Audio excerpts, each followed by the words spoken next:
এত সুন্দর একটা ক্লিপ আমি নিজে বানাইনি, এটাকে নিজে রং করেছি। চলো তবে শুরু করা যাক।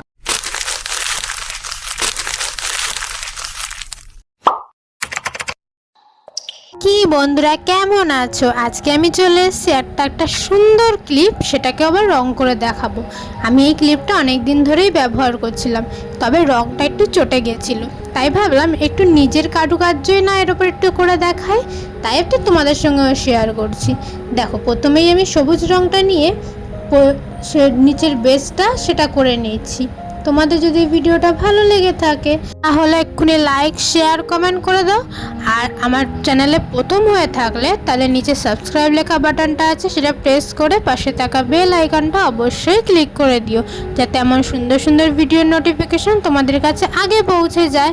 দেখো, দেখতে দেখতে কিন্তু আমার বেস কালারটা হয়ে গেছে। এবার পাতার রংটা আমার কাছে হালকা সবুজ ছিল না, তাই সাদা আর সবুজ মিশিয়ে এই কালারটা বানিয়ে নিলাম। দেখো, তোমাদের সঙ্গে কাজ করতে করতে আমার হাতে কত রঙও লেগে যায়। যাই হোক, দেখো আমার কাছে গোলাপি রঙও নেই, তার জন্য জুগাড়ু বার করে লাল আর সাদা মিশিয়ে এই গোলাপি রঙটা বার করে নিলাম। এবার ফুলের বেস রঙটা ওটা দিয়ে করে নিচ্ছি।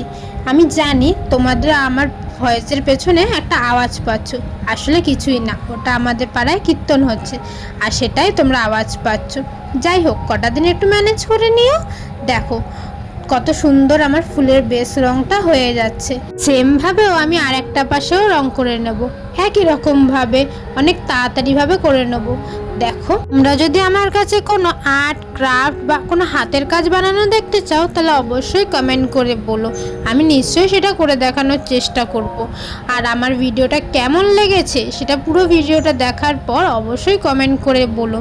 আমি কিন্তু তোমাদের কমেন্টের উৎসাহ থাকি, জানি তোমরা সুন্দর সুন্দর কমেন্ট করো, সেটা দেখার জন্য আমি খুবই আগ্রহী থাকি। দেখো, আমি এবার লাল রঙটা নিয়ে একটু সেটাকে ডিজাইন করে দিচ্ছি। তোমরা কিন্তু অবশ্যই কমেন্ট করে বলো, খারাপ লাগলে খারাপ বলবে, ভালো লাগলে ভালো তো বলবেই, আমি কিন্তু অপেক্ষায় থাকবো। দেখো, দেখতে দেখতে আমার ফুল কিন্তু জীবন্ত হয়ে যাচ্ছে আস্তে আস্তে। এবার লাল রঙটা দিয়ে আমি ফুলের চারপাশটা এরকম বর্ডার দিয়ে নিচ্ছি। আমি জানি তোমরা আমার কাছে অনেক কোশ্চেন থাকে, অনেক কিছুই বলার থাকে, কিন্তু তোমরা বলতে পারো না। প্লিজ কমেন্ট করে বলো, আমি নিশ্চয়ই তোমাদের সব কমেন্টের উত্তর দেব। দেখো, এবার কালো রঙটা দিয়ে মাঝখানে কালো রঙটা করে নেব। ভেবেছিলাম এর ওপর একটু সাদা পলকা ডট দেবো, তবে ভাবলাম না, একটু ঘিচিমিচি হয়ে যাবে হয়তো, তার জন্য দিলাম না। আসতে হবে এই অবধি থাক, বাকি কথা হবে পরের ভিডিওতে। এবার বলো কেমন লাগছে এটা আমার মাথায়।